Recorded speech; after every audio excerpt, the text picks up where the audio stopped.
And of course, you bow to your partner since we are helping each other. And even if we were opponents in a real match, they generally would bow to each other. Right? Okay. So we're saluting each other. This is the salute, getting ready, then transferring. I am A. I start out with the attack. I go to cut her neck. She blocks. Comes to cut my wrist. I get out of the way. She comes to cut my neck. I block. She comes to cut my waist. I neutralize. I go to poke her. She blocks down. I go to cut her neck. She blocks. She comes around for my wrist. I get back. She comes for my neck. I block. She comes for my leg. I get out of the way. I try and cut her leg. So there's the whole form. Now we'll transition. She becomes A. She cuts my neck. I go for her wrist. I go for her neck. She blocks. I go for her waist. She neutralizes. She goes to poke. I block. She goes to cut my neck. I block. I go to cut her wrist. She gets out of the way. I go to cut her neck. She blocks. I go to cut her leg. She tries to get my wrist. One more time.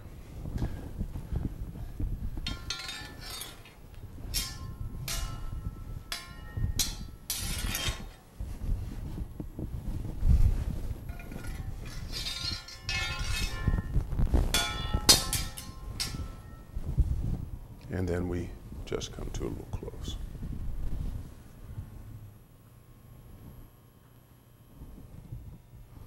Okay, so you can see that's rather simple but fun, and it gets to be quite, if we got going, it gets to be quite aerobic and quite a lot of fun.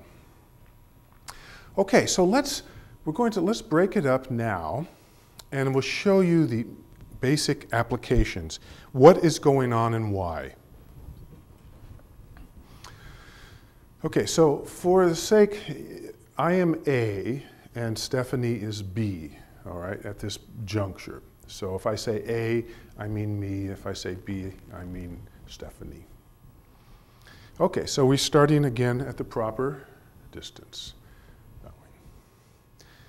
Now this preparation is basically just, just kind of getting the form. There's really no application. You're just raising your chi, getting your energy going, kind of filling yourself up. We then change hands, and at this point, we're basically hiding the saber from our opponent. Now we do this quite a lot.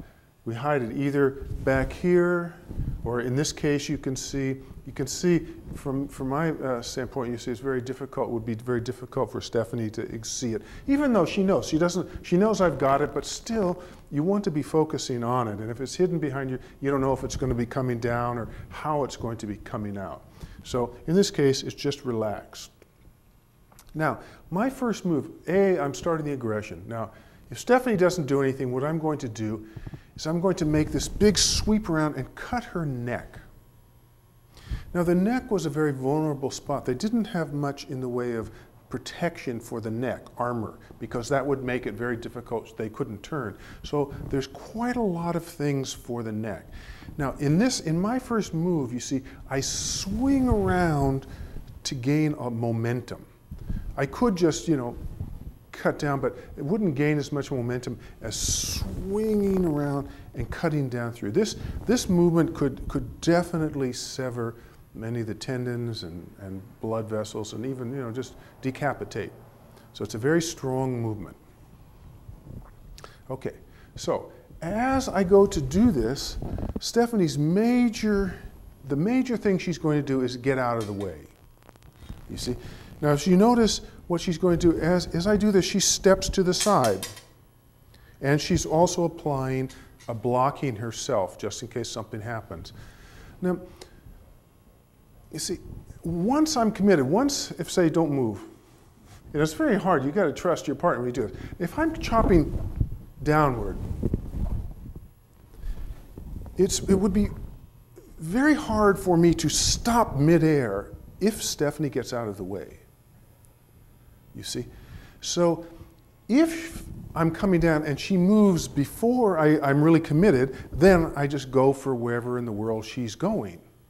So for this person, they have to be fast, very fast.